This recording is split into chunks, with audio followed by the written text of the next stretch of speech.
Hello, Taurus. This is Maxine Taylor with your forecast for July 2020.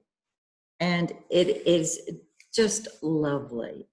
Um, can't wait to share it with you.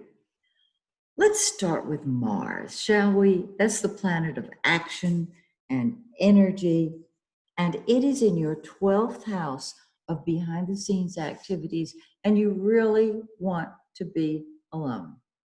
Um, Wherever Mars is, that's what comes first to you. That's what you'll fight with or fight for. It just is what it is. So, uh, enjoy your solitude and privacy, um, and throw yourself into it. Cherish it. Now, Venus, the planet of love and money, how beautiful. It's in your second house of money. And the second house is the house that Taurus rules in the natural zodiac. So open yourself to gifts, to money, love gifts perhaps from people. Just focus on getting more money, bottom line. Now, Mercury is still retrograde, and it's in your third house, which is its natural placement, which means things are still confused. Communication is still confused. Uh, you can't connect with a person that you want to get together with. Don't worry, on the 12th, it goes direct. Now, remember that Mercury and Venus will both be in the shadow of the retrograde Mercury or Venus till the end of July. Mercury on the 26th, Venus on the 28th. So keep that in mind, because during the shadow, we feel like Mercury is still retrograde. And we feel like Venus is still retrograde.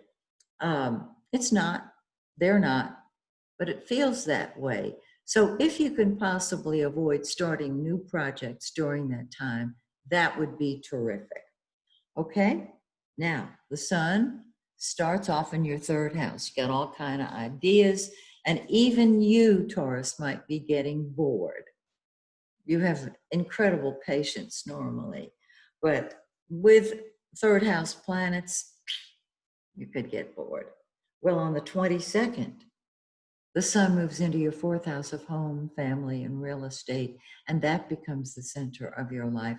And you're able to stay home, relax, which you do beautifully. You teach all of us how to relax and enjoy yourself. Okay, let's talk about illuminations. First of all, we have a full moon on either the 4th or 5th, depending on where you live on this planet. And it is a lunar eclipse. Now, an eclipse is really strong. We feel it approximately, oh gosh, a week or so, even more perhaps, for some of us who are very sensitive, before it occurs. When it occurs, when we have a full moon, things come to a head. And so it's in your 9th house of the higher mind, long distance travel, dealing with people from other lands. You're seeing a much bigger picture, and this gives you a perspective you did not have before. Are you thinking of taking online courses? This would be the time to do it. It's terrific. And it is in 13 Capricorn 38. Find 13 Capricorn 38 in your birth chart, and that is where you will feel it and tie it in with this solar chart, and you'll have the whole picture. 2 weeks later, we have a new moon, July 20th, 2 days before the sun moves into Leo and into your 4th house.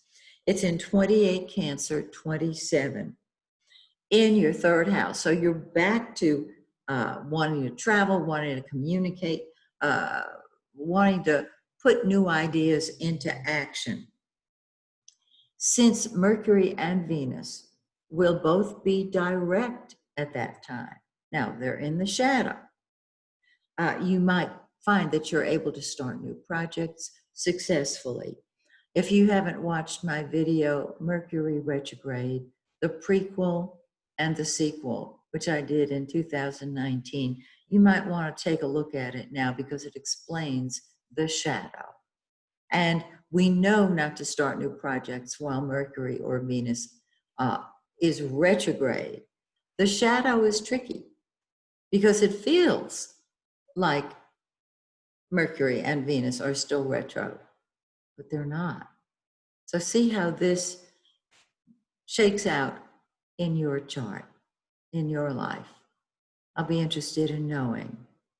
So that is your wonderful forecast for July. And of course, my full moon ceremony is online. I'll post the full moon ceremony. Let's see. The full moon, the lunar eclipse, is on either the 4th or the 5th. I'll post it in 2 days from now. And let's see, today's the 30th. So on the 2nd, I should be able to post it. And you can then watch it and create your own full moon ceremony. If you'd like to do it on the 4th, have a ball. It should be quite an evening. So till we meet again, may the stars shine brightly on you and yours. Bye for now.